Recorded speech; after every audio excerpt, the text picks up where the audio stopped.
Oh, this is... Oh my... Yikes! Oh! Tim, while we're here, do you want to try and just deliver your first line while you're playing? Because it's fun to watch you suffer. Yeah! So, bullet hell is a sub-genre of shoot 'em up where the bullet hell is a sub-genre of shoot 'em up where the screen fills with wave after wave of bullets.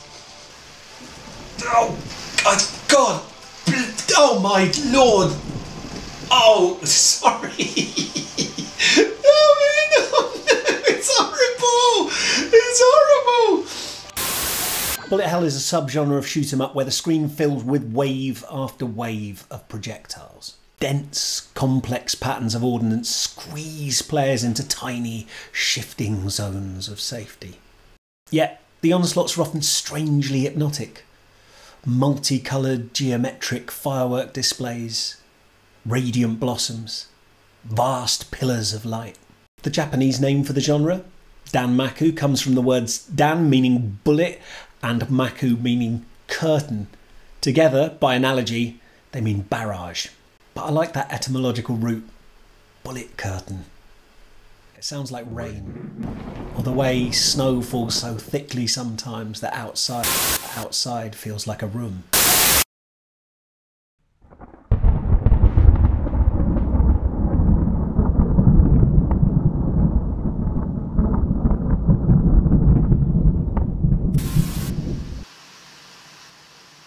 Oh, criminy. Oh my, yikes.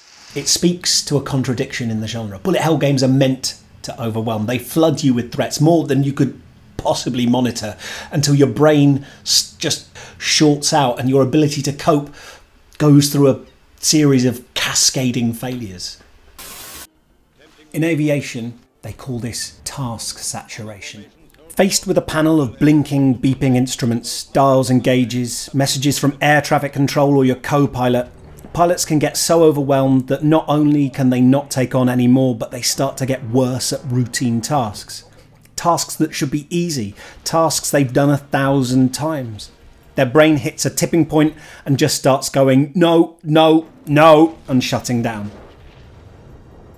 If you've ever panicked during a driving lesson and suddenly you can't remember how to change gear, then you stall the car, you'll know how this feels. This rising tide of stimulation where your competence doesn't feel like it meets the needs of the situation, and then this domino run of abilities going offline until you've lost speech and movement and you're just standing there going, but frozen. I am autistic, and while yes, it is a superpower if you consider crying thrice while watching the Super Mario Brothers movie a superpower, I don't need the baffling interface of a fighter jet to experience task saturation. The counter at a cafe is like a fighter jet to me. You asking me a question and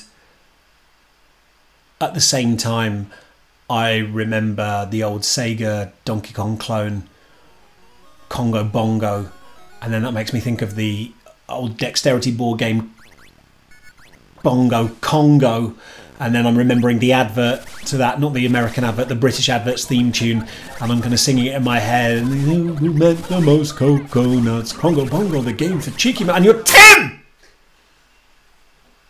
That's my fighter jet.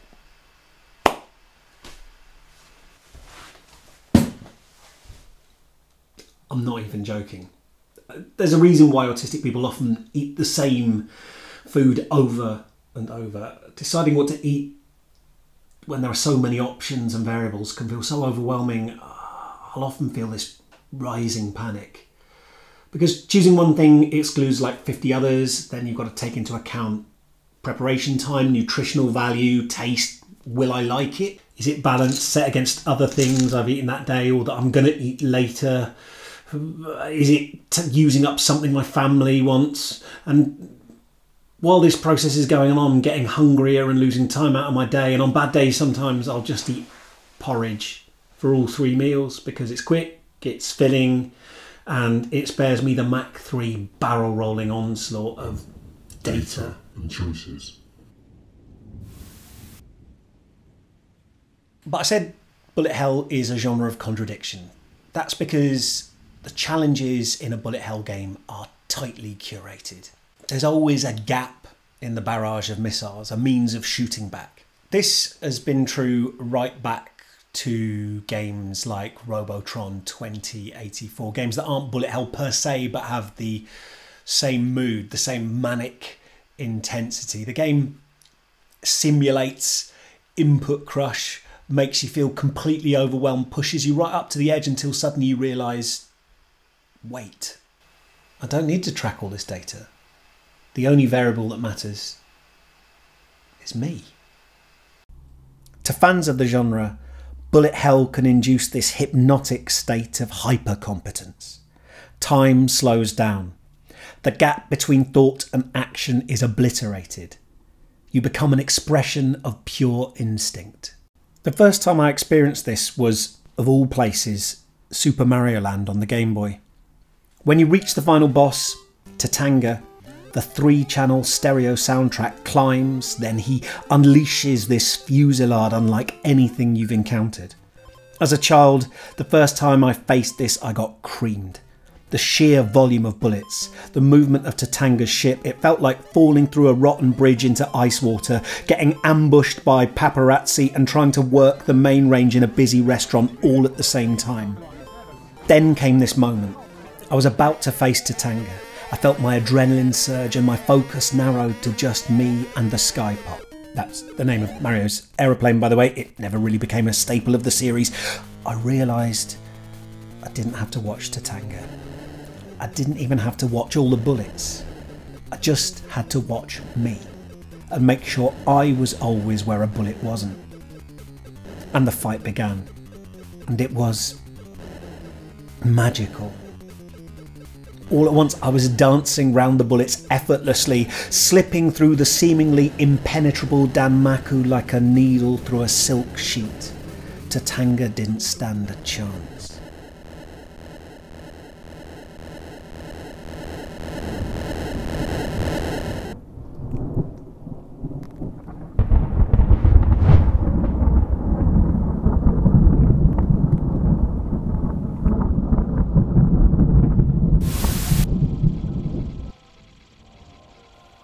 The psychologist Mihaly Csikszentmihalyi called this state flow. He described flow as optimal human experience where, quote, psychic energy flows effortlessly. There is no reason to worry, no reason to question one's adequacy. But whenever one does stop to think about oneself, the evidence is encouraging. You are doing all right. He and subsequent researchers suggested entering flow is most likely when we're engaged with a task that grips and challenges us right up to the edge of our competence. It's hard enough to demand our attention and keep us interested, but not so hard that we can't keep up. But life doesn't come with an options menu. We can't ask the world to dial it back a bit because we can feel our brains getting swamped. Your pipes don't hold off bursting just because you've had a rough week at work. Games have no such limitations. Many are designed precisely to induce edge states of panic, to make us havoc literate, to throw us into the eye of the storm and there find peace.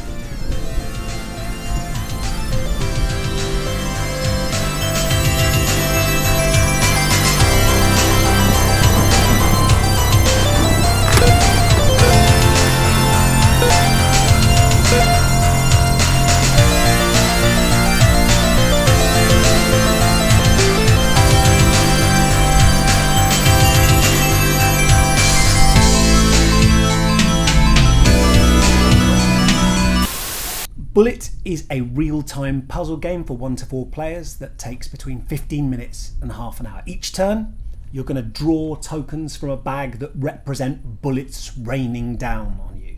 Your job is to destroy them by arranging them into certain patterns, using power-ups, or using the special abilities of your heroine. Each time you draw a bullet, you place it in the column corresponding to its colour and move it down a number of spaces equal to its number. Any spaces already containing bullets don't count, so if you pull a 3 and there's a bullet in one of those first 3 spaces, it'll hop down to space number 4. If any bullet reaches the bottom of your player board, it slides along into one of the spaces representing your life, and when all of them get filled, you're out. Last player standing wins. So how do you get rid of them? Well, before each turn starts, you'll draw patterns. Special cards that let you clear bullets arranged in specific configurations. So, for example, Senka is a Serbian assassin who can place crosshairs to snipe bullets a certain number of squares away. Mariel is a chronically bored origami expert who flies up amongst the bullets on a giant paper crane to help complete patterns. Ling Ling loves maths, and the higher the total of the numbers in your pattern, the more bullets you can blow up. But obviously you can't expect bullets to just land in perfect patterns, so each character has a suite of special actions they can use by using action points. Most of the time they'll let you do little things like nudging a bullet into an adjacent space, or allowing you to draw a new pattern card, or sometimes just straight up blowing a bullet out of the sky. And if you happen to destroy a bullet with this little star symbol on it, you get to activate any of your bonus abilities, which will do things like giving you extra action points, which let you use more of your special abilities, allowing you to combo off like a maniac. So, what happens to the bullets you destroy? That's a very good question, Poo Poo the rhetorical tiger.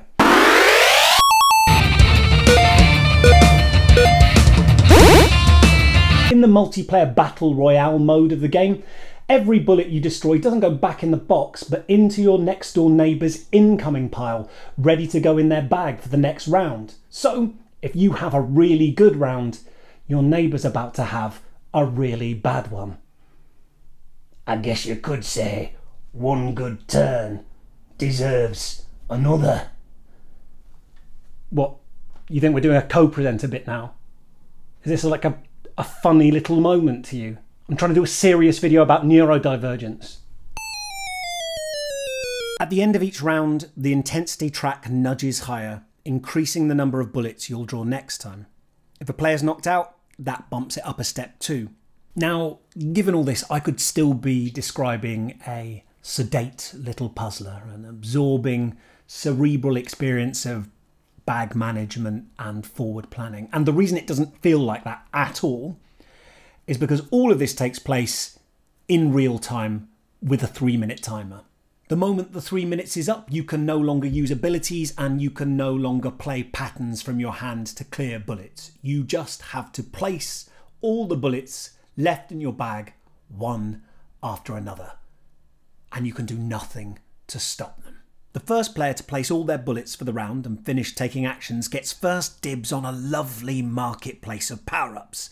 They're all single-use bonuses you can use in later rounds to do things like pop a bullet, boost your AP gauge, or send a sneaky extra bullet over to your opponent for next turn. And it's this devilish twist of additional pressure that gives Bullet its authentic Dan Maku flavour.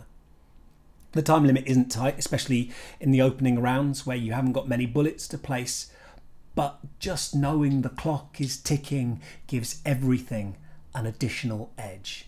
Because it's very easy to get lost in this, oh, should I slide a bullet here, or maybe I should draw another pattern, or do I want to place another bullet in case that lands somewhere helpful and lets me clear a pattern for free. And then suddenly you look at the timer and, oh no, a whole 60 seconds has gone and you've been lost in this puzzle reverie. And so you just act for the sake of acting. And maybe that makes your situation worse. I don't know why, as an autistic person who gets easily flustered, who sometimes has full-blown meltdowns trying to navigate the adult world, I would want to play a game that makes me feel overwhelmed. You'd think it would be a bit of a busman's holiday. Maybe it's because playing something like this lets me choose why I'm getting overwhelmed. I get to practice having the experience in a safe environment because like bullets aren't really falling out of the sky, obviously, and it's a really funny game. It's funny having more bullets than you can deal with. It's funny pulling the wrong bullet out the bag and going, oh no, God, and it flies down and now you're dying and everyone's looking at you, kind of sympathetic, but also kind of thinking, I'm glad it's not me. I get to have the experience of being rapidly shot to pieces in a dogfight and nothing bad happens at the end of it, right? And I kind of get to experience those feelings and make friends with them. In the military, they call this anxiety inoculation, right? It's like having a vaccination for anxiety. You get a little dose of the feeling of horrible panic as everything builds up and goes wrong, and it doesn't hurt you because it's made up, it's a dead virus. And because of that, it can actually be quite enjoyable, and also maybe it lets you practice dealing with it. I've often found myself in situations like cafes or conventions where there's bright lights and lots of ambient noise and maybe people pushing past and crowds and people touching me without asking, and sometimes in those situations I've felt overloaded and I've shut down or maybe broken down crying. But thanks to games like Bullet, feeling overwhelmed is not just associated with some of my worst, most humiliating moments. Now it's associated with some of my best. Because it's really funny to watch you and your friends become stupider as the clock nears zero. To hear the shouts of, "Oh no!" from the other side of the table. To see stacks of bullets piling up by your opponent's board and realise you're going to have to deal with all of that next round. Like, the game doesn't really blossom into its ultimate form unless you're a bit emotionally frail. It runs on panic. But also, remember that dual character of bullet hell games. Sometimes, just sometimes, someone round the table will go quiet as they slip for this brief, beautiful moment into a savantish trance. They'll see the matrix. Bullets glide left and right. Patterns trigger. Bam! Bam! It's like the pressure triggers some hidden survival switch and they start operating off deep instinct. Psychic energy flows effortlessly. They are doing all right.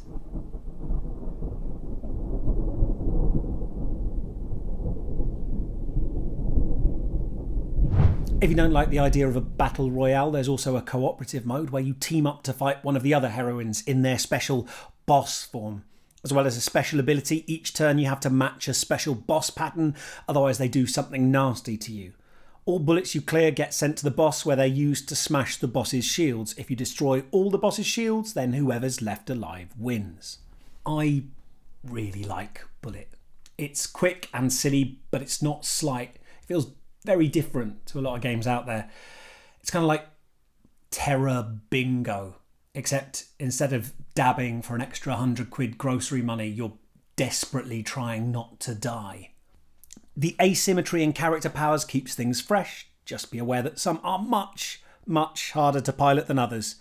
S-Sphere, easy. Shove things and blow them up. Ling Ling, hellish. You're doing sums against the clock on top of everything you'd normally have to manage. There are two standalone base games. This is Bullet Heart, the other one is Bullet Star. There's also the expansion Bullet Orange and a couple of promos, all of which add extra heroines with special abilities that expand the game and let you do more weird things with bullets. I know some people see manga and are immediately sick in their mouths, but if you're able to look beyond your prejudices, the character design is very surprising and weird.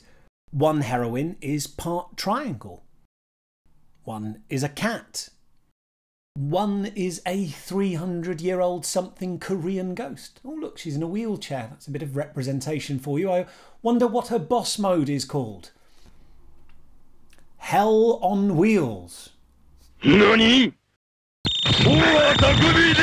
Look, if the theme at all appeals to you, you will like this. I think for most players, the closest analogous digital experience would be something like Tetris or Bust a Move, aka puzzle bobble. It's fast, it's engaging, and it exists in an underserved space. We don't actually need another medium heavyweight Euro with a historical setting or a miniatures heavy fantasy war game. We have those, but we don't have many games that look or feel like this. More, please. If you enjoy being consensually flustered, turns out the board gaming world is an embarrassment of riches. Here's 3 games that might give you that feeling of, oh no, help, oh no, everything's gone wrong. The first is Escape the Curse of the Temple. It's a game about escaping from a temple. It's cooperative. You're all rolling dice and trying to get gems and trying to ultimately escape from a temple in 15 minutes. There's a 15-minute soundtrack that plays jungle drums as you're all screaming, I'm locked, I'm stuck, someone come and help me. You've got to help each other because your dice can get stuck on the skull side of the dice, so other players have to come in and unlock your dice. It's very silly. It's very madcap. There's a couple of expansions that let you add things where, like, if your dice falls off the table, you've lost it.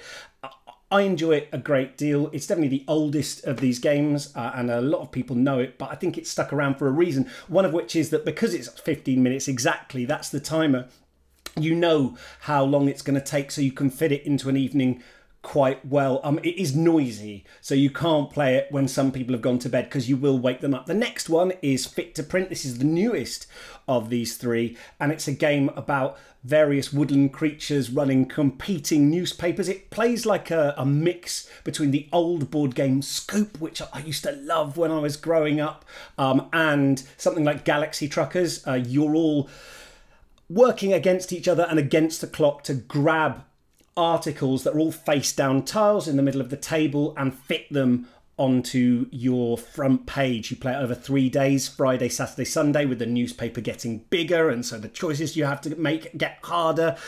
There's a nice little bit of asymmetry where you always pick at the beginning of each day a central story, and that gives you some special scoring. So you might be trying to get a certain type of story. You sometimes have to balance things like, I've got to have enough adverts that my newspaper doesn't go bust, but at the same time you want to balance feel-good stories with sad, eye-grabbing stories. It's good fun.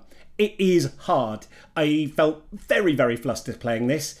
You never feel like you're in control. Trying to judge how many stories will fit a front page is almost impossible, especially when you start. How am I supposed to do the maths for that? I think, again, like many games that make you flustered, if you are good at it, the game won't be fun. The game mostly relies on everyone round the table going, I don't know what I'm doing. If you are comfortable with that feeling, it's great. It's really good fun. It has a good range of player counts. I've played it at 2, but you can play it up to, I think, 6 players. Yeah, and it's really silly and delightful. The theme's really nice, and I really like the implementation. I wasn't a big fan of Galaxy Truckers, if I'm completely honest. It was a game where I often felt powerless and not in a good way that seemed to punish me. This has just enough of that feeling, but it felt much more enjoyable to me. The final one I want to talk about is Starfighters Rapid Fire. This is a game that feels like thematically Star Fox 64 with the serial numbers filed off, and I was a massive fan of Star Fox 64 when it came out. It's a game, again, of simultaneous dice rolling. You're all having a dog fight, and you can fire lasers and launch missiles that track other players, and it matters what direction you're facing. So you're rolling dice and you're anchoring them into various bits of your heads-up display so you can turn or fire or use special boosts. It's good fun. It's pretty flustery as well. I've had mixed experiences with it. As a game, some people I've played with have really enjoyed it. Some people have felt absolutely steamrolled by it because the round doesn't end on a given time. It ends when the first person shouts that they're done, and that can feel bad, right? It can feel bad when you're going blah, blah, blah, blah, and then someone goes, I'm done, and everyone else is like, I missed something. Often you find you've put the wrong thing into your display, and so you can't do the actions that you wanted to. You've made a dreadful error, and you've got great range on your targeting, but you haven't actually put anything into lasers, so you can't fire, and you're like, oh well, I'm stuffed then. So probably a game that is most likely to give somebody a little case of the grumps as they feel genuinely that they're being dogpiled, but I'm keeping it in my collection. I think it's definitely the one that's the most rough around the edges, but if the theme appeals to you, then it's worth checking out. Okay, that's it for this video. How do you feel about games that make you go, do you have any favourites? Let me know in the comments. Please subscribe to the channel if you'd like to see more videos like this. If you're autistic and you'd like to know a little bit about the support available out there, I've put some links below the video you can click on. If you're not autistic and you'd like to know a little bit more about the condition, you might want to click on those links too. If you don't want to know anything more about being autistic, a position with which I can entirely sympathise, but you would be interested in knowing about a game hardly anyone has heard of, a fast, dynamic, exciting game, then click here.